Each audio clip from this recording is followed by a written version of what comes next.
আল্লাহ কথা, কতগুলো কথা লিখেছে কি নবী ছোট কথা। আমার হুজুর আরে হুজুর আকরাম সাল্লাল্লাহু আলাইহি ওয়াসাল্লাম যেসব কথাগুলো বলতেন, সেটা কার কথা বলতেন? আল্লাহ পাকের কথা।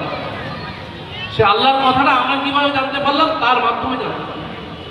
ওহি আসতো, ওই কার কাছে আসতো, আমাদের হুজুর সাল্লাল্লাহু আলাইহি ওয়াসাল্লাম। তো সেটা খুব সহজে বলে দিল, আমার নবীর মধুর ঠোঁটে আল্লাহ কথা, একদম সহজ কথা। এই কথাগুলো আমাদের যারা শায়ের আছে, যারা পাঠক আছে, এরা তারা তাদের ভাষার মধ্যে দিয়ে পরিশ্রম করে মানুষের কাছে সরলভাবে পৌঁছে দেয়। আমরা আগে মাটি দেওয়ার দোয়াটা সবাই জানতো, কিছু লোক জানতো, কিছু লোক জানতো না। আমাদের এসকেম সাহেব লিখেছিলেন ওই গজলের মধ্যে, আল্লাহ তাড়াতাড়ি তো অনেক ছেলে তারা পড়তে পড়তে দিকে যাচ্ছে, ছোট বড় সবাই পড়তে পড়তে, কারণ তারা জানে আমি এটা গজল গাচ্ছি।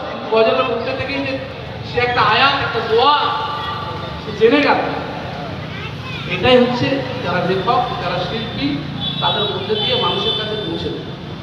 একটা 4টে কথা, 6টা কথা, 8টা কথায় 10 মিনিটে দেখা যাবে পুরো আপনার আমাদের ইসলামের কিছু অংশ আপনাদের মাথায় আপনাদের জানিয়ে দেওয়া, বুঝিয়ে দেওয়া। এটাই হচ্ছে তাৎপর্য।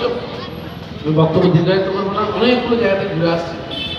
আপনাদের আজকের এই অনুষ্ঠানের যারা উদ্যোক্তা, তাদের সবাইকে আমার আন্তরিক ধন্যবাদ, শুভেচ্ছা জানিয়ে আমি আমার সংক্ষিপ্ত বক্তব্য শেষ করছি। আসসালামু আলাইকুম।